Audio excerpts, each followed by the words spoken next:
In this video, we're going to talk about DoorDash tips because how many times have we been in a situation where it'll be like, man, if I just would have known, shoulda, coulda, woulda, and if I just had that chance, that would have been helpful. And I could have avoided like a lot of different stuff because every day that we go out, we can encounter just about anything, but there's actually some things that are avoidable. There's some things that if we just prepare ourselves with, we can actually get ourselves the upper hand above someone else that does not know. And let's go ahead and begin from the very beginning of hitting that dash now.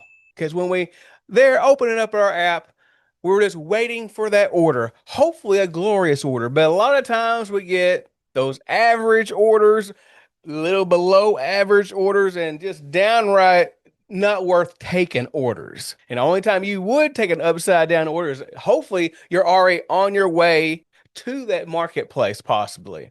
If not, you probably don't need to take it and you need to go ahead and decline and wait for a better offer. And as we talked about on this channel, of course, it'd be wonderful to get that $2 plus per mile, maybe $1.75, even down to $1.50 per mile can be okay, especially if it's slow. You can probably even go down to $1.20, but man, it better be slow. But when you're getting down to $1 a mile, that's that's pushing it. Because you're going to have to really start thinking about what type of mileage is it going to take me to even get back to where another restaurant is? Do you have to actually yo-yo back and forth to where all your restaurants at? Or are you receiving orders where it's actually sending you to an ending place where the customer's at and there's actually some restaurants in the area and you can ping pong all the way around that thing? But if you're in a market like me, I'd be doing a lot of yo-yoing back and forth to my restaurant, to my customer, back to my natural setting of restaurants. But no matter what area you're in, you can make it happen unless you're just in one of those markets that's just super slow and there's nothing. And you may have to even consider changing markets. And hopefully it's not that far away from you. But if you're going to have to change markets, you're going to have to figure out, well, how long am I going to actually dash today? Because if you're just going to be dashing for an hour, it may not actually be worth traveling 15, 20, 30 minutes. Now, if you're going to be out there for a few hours, okay, then it'd be more manageable and make it more worth it, bang for your buck. Then you gotta also think about, when am I going to dash? Well, when is your most best availability? That's going to be the starter. But if you're flexible, hey, that might be able to work where you can actually hit those peak hours.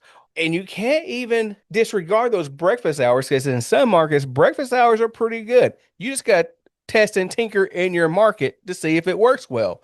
But your bread and butter will most likely be in those lunchtime hours and the dinner rush hours. So you got the 11 to 2 and the 5 to 9. And of course, every market varies because even in my market, there's sometimes I can go some after hours from like even from 11 to 5 and I'm still doing pretty well. Or on the flip side, from that 9, 10, 11, 12 o'clock, special on a Friday or a Saturday night, it can still be rocking and going. So don't just always think about you have to stick to that one rule. Well, it's 11 to 2 or it's 5 to 9. All these things vary and you just got to test it in your market. Then you got to think about what restaurant to be around. Do I just focus on the hot spots and the restaurants that say, oh, it's flaming hot and it's ready to go? Because a lot of times, sometimes the order may have just left, or maybe they just had a bunch of bad orders. You just never know. But there's going to be a huge difference if you're around a restaurant like such as a McDonald's or a Burger King versus a Texas Roadhouse or a Red Lobster. Two big different types and styles of restaurants. Because with your McDonald's and your Burger King, you should be able to expect going to be a lot of low paying offers, which means there's probably little to no tip at all. It may just be some chicken nuggets. But with those higher end restaurants like that Red Lobster, even if they get one meal, it's probably going to be 20 something bucks. And therefore, you just may get a higher tip from that one restaurant getting that one thing. So make sure you're positioning yourself around those higher end restaurants if you have it in your market. Because I know I've been in a market where I don't have like the Red Lobster. And one of the best restaurants I have is like a Chick-fil-A and a Chipotle. But whatever your restaurant is, try to figure out by testing your market, by being around those restaurants where you get the best opportunity. And when you actually receive that order, it's going to be best to go directly to that restaurant. Don't just sit and wait for that promise time, but Gus, go ahead, go inside, speak to the staff that's actually on duty, let them know that you have a DoorDash order, who is it for, and it's also okay to ask, how long could it be? Sometimes it's even ready early. That's why you don't need to wait for the promise time that it actually says. Because the faster you get that order, the faster you leave, the faster you get to the customer, and then the faster you get your next offer. Then from there, it's just going to be keep on rinse and repeat. It's normal to get 2 offers in an hour, but if you can get 3 offers an hour, that will definitely be more ideal. For example, because if you have like a $7 offer and you get 3 of them, you're at $21 an hour. Sometimes you might get that 5 for 2.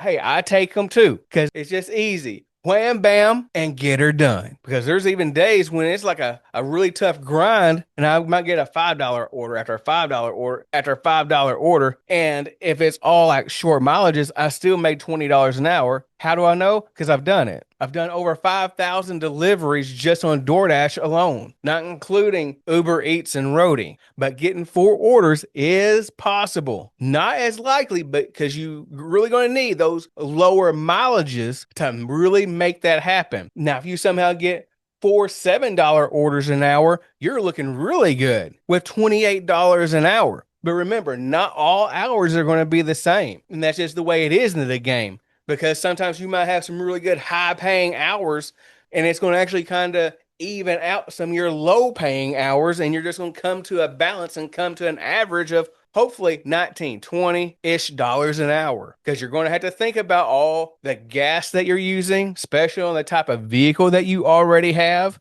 Like I am not in an ideal vehicle because I'm in a Ford Mustang. I love my Mustang. I had my Mustang before I even did gig work. Was not even thinking gig work was not even a thought in my mind to even do. And my car is paid off. I don't want to buy another car. So I'm pretty much just riding, chilling, and going with what I got. And a lot of other people do the same thing. And that's okay. But if you do have an opportunity to get another vehicle and you know that you're going to be doing gig work, it is going to be great to find one of those vehicles that's going to be great on gas mileage, such as maybe like a Honda, a Toyota, a really good car, fuel efficient vehicle like that. I even did a poll here recently, just like a month ago. I asked you all, what is the best vehicle for food delivery? I gave a few choices such as a Toyota Prius, a Chevy Bolt EV, a Honda Civic, or just an other, and just leave the comments below. But most people said a Toyota Prius. Even if you Google it, that's what it would say. And we had our comments just on fire.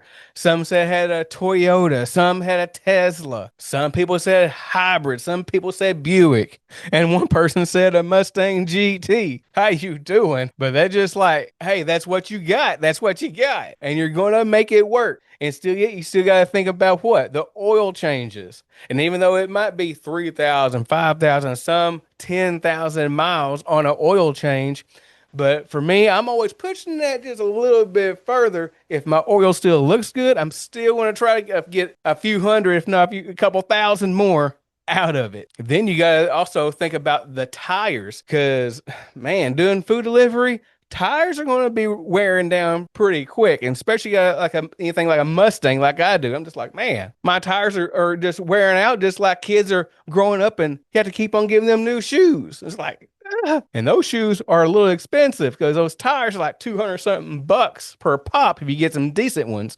Because I want to get something where I'm not going to be slipping and sliding when it's not raining. So when it is raining, I have a lot less to worry about. So let's just go and say that you picked up the order from the restaurant and now you're driving to the customer. What are the customer instructions? Is it to meet them at the door? Is it to leave it at the door? Is there a specific place to put it at the door where they might say, leave it on a table, leave it on a chair? Make sure you're following instructions. That might be harder for some more than others. And for people, I will not name names. LOL. Anyways, follow instructions is very important. And that's not even to say if they have like a screen door that's going to be actually coming outwards, do not put the food in front of that because they have to open the door. So you have to kind of put it over there to the side a little bit to make this thing completely successful. And when you drop this thing off, most likely you're going to take a picture. I now know there's some areas where you also have to scan another barcode. So whatever you have to do, make sure you have all your stuff, including your drinks, desserts, whatever, whatnot. Deliver the order to the best of your ability. Then it's going to be just like I was just saying this a few minutes ago, rinse and repeat. Go to the second order, go to your third order, especially if you're brand new. And if you mess up, hey, it's okay. We've all messed up. We all did something wrong. It's just focus on the next order, then the next order. Always remember, people don't always know what you just came through. So you just need to kind of learn from what you did, but yet kind of forget it as well, where you don't just put that pressure on. Oh my gosh, I totally messed up that order. Just go to the next one, then the next one. All it's just like anything else, just like any other job. It's just going to take experience. It's just going to take just doing it. And as we're out there day by day, step by step, whether it's sunshine, cloudy, or raining, in the wintertime, sometimes snow, but whatever it is, be careful and keep on going each and every day. Then you got to think about, are you going to try to keep up the metrics, the DoorDash metrics of the DoorDash Silver, Gold, Platinum? Do what's best for you in your market. If you can still get really great orders and you don't have to be Platinum and you can just be that much more choosy, go for it. If you just see better orders mainly on Platinum, and you may have to stay Platinum, okay, I understand that too, because I've had to do it. Now I got this overall Dasher rating right now, which is like the point system, and this has been a whole new animal for me where it's been kind of difficult for me to actually maintain. Now I slipped back. Now I'm trying to get back to Platinum. But the more you test and tinker in your market of, okay, I can expect this, I can kind of expect that, you're going to kind of learn new ways to adjust whatever you need to do to perfect what you do on a daily basis. And I know much as we keep on going in and we go out, sometimes we get a little burned out. But hey, just take a break. You don't have to dash every day. Take some time off, because once you get burned out, it might be a little tough to get back. So do those little things that helps you out, your self-help, and just try to keep it in your mind of why I'm doing this, how I need to do this, how I'm trying to, maybe for some of you may even try to be avoiding bankruptcy. And that's why you're doing this, because you need those few extra dollars, those few extra $100. I get it. And I understand. And I hope you got value out of this video. So if you would like, share, and subscribe, and see me in this next video right up here.